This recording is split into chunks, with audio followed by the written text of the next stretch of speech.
What's up, guys? Welcome back to the Sportscast.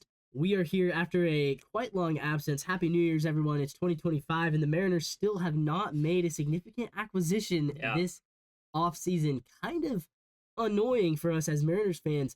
I want to offer my plan for how you can still improve this team with the limited budget constraints that we currently have. And then I want Drew here to react to that plan. Well, Levi, first of all, before we start, can we both admit this has been an absolute failure of an offseason? Yeah. I don't care what Levi's plan is, whatever you cooked up over here, but whatever it is, it's not going to be good enough because there has been so many opportunities for this team to get better and to get even marginally better for cheap budget. So you can say there's a budget constraint. There is a budget constraint, yes, but at some point you got to realize, look, Kim signed, what was it? 3 years, $12 million? 3 years, $12.5 million. That is within the budget. So would you rather Kim start or do you rather Dylan Moore over a second? I mean, it's obvious. So Levi, I would love to hear your plan, but also I just want to emphasize that this has been a failure. I'm not going to let Jerry Dipoto get away with it. Yeah, I totally agree. The offseason has not been good. But here's how you save it. And the only thing that I can think of, Drew, you got to trade Luis Castillo.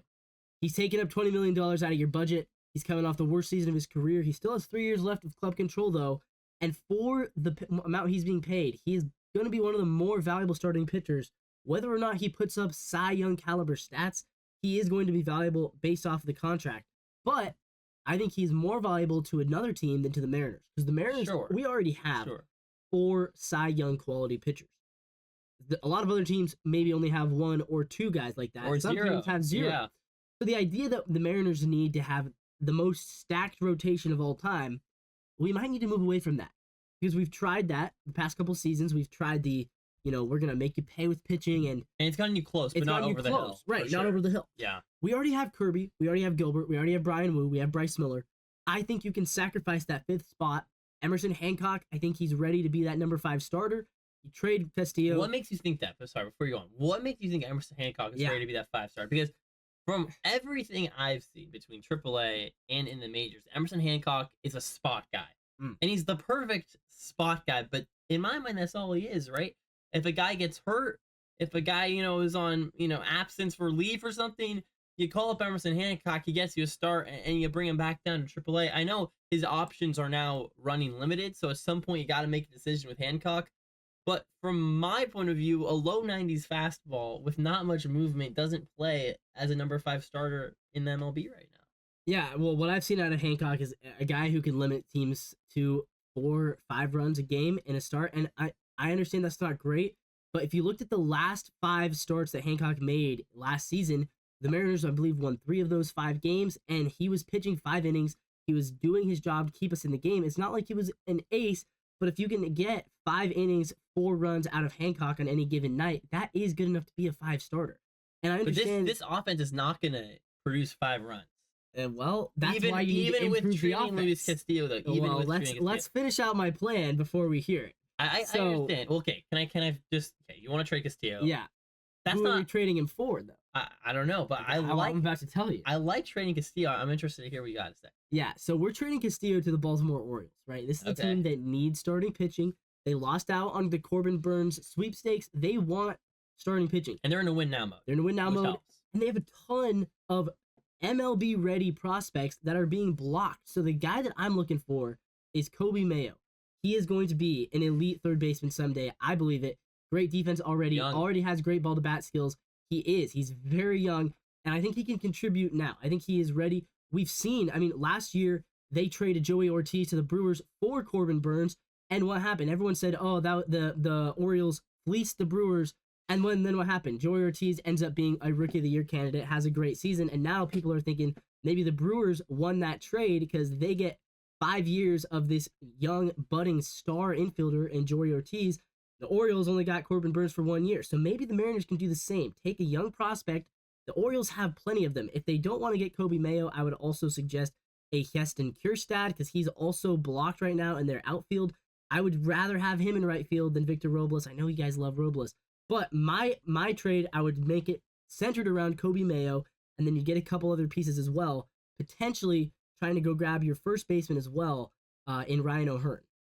Yeah, I don't hate the plan. I don't.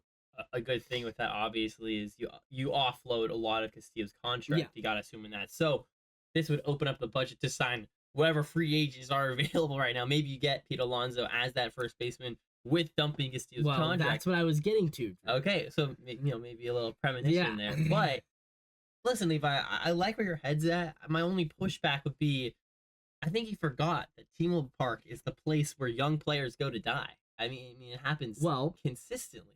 It happens consistently. With Julio, did it happen?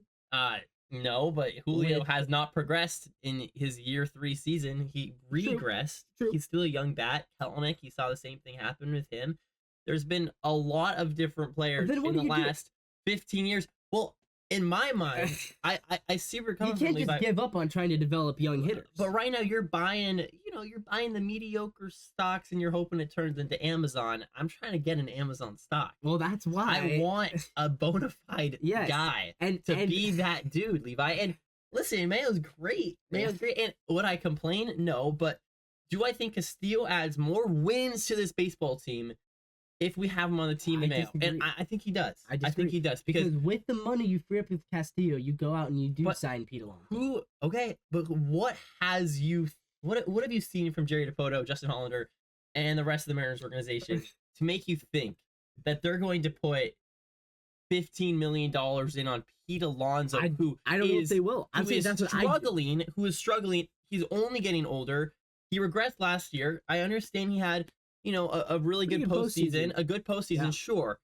But what do you think makes him think that, okay, we offload Castillo, it's time to get Pete Alonso? If anything, it's going straight in the owner's pocket for the Mariners, the offloaded Castillo contract. Hey, maybe we'll get $3 hot dogs at the stadium, but I don't think that we're going to get Pete Alonso despite getting rid of Luis Castillo. $3.75 hot dogs at the stadium. But Drew, maybe we'll get back down to 3. But see, I'm not saying this is what I think they will do. This is what I would do if I was in charge. Okay. And if I was in charge, I'm not lining my pockets for my own benefit. I'm spending for the team. Sure. So, and maybe that's my fault for not being a billionaire at the age of 20. I mean, listen, I would have traded Juan Soto if it was my plan. So. Yeah, right. I mean, come on. But I would have signed Juan Soto. But of course, we don't have that kind of money.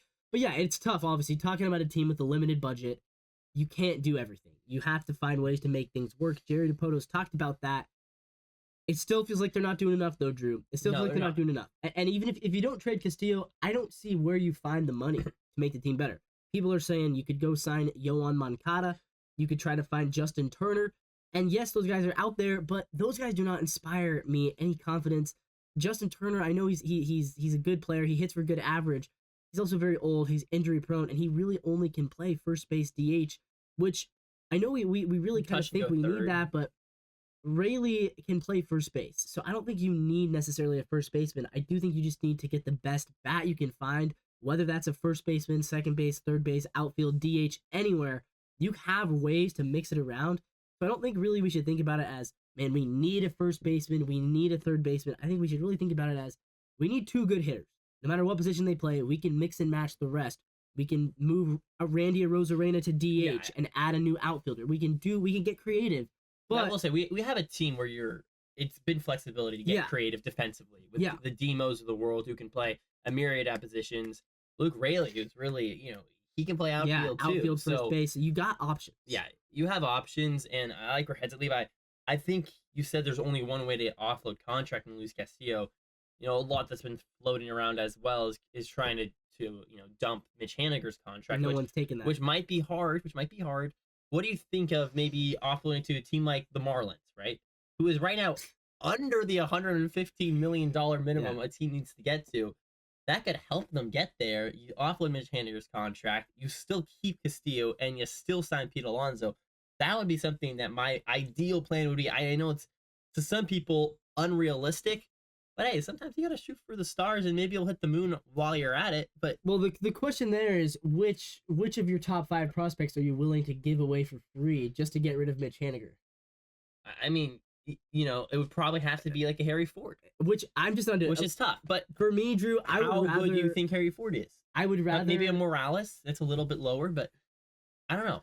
I would rather suck in 2024 because of these contracts, and then in 2025, we have these contracts, right? Garver, I Hannigan. believe that the clock is ticking. In 2026, you get rid of those contracts, you can keep all the same prospects. How much longer are we gonna have Brian Will? Are we gonna have Bryce Miller? Well, we should Are the Mariners extend gonna have George Logan Kirby right Gilbert? away. Well, I don't know. I don't have the answers. So what I do know. well, if last year was the year, right? Last year's the year. Say it with me. Last year's the year.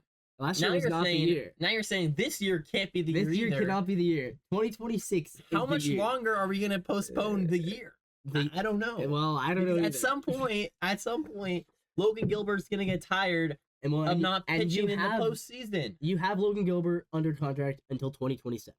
So I think the key right now has to be 2025. You might need to take a step back because of these contracts, and then in 2026 and 27. Go all in, because after 2027, you're right. You're gonna lose Cal, probably lose Gilbert. Hopefully, you extend Kirby. I don't know. Miller, Wu. I don't know. You're gonna lose JP eventually, pretty soon. Who cares if we lose JP? Well, he's still the team captain, and he's like the only stable part of the infield right now. I mean, you don't even know who's playing second, third, or first. I would not be surprised if Crawford hits below 200 this year. I hope not. With below double-digit home runs. I wouldn't. I hope not, but we've seen more of that JP than the 270 JP with plus defense. I hope that doesn't happen.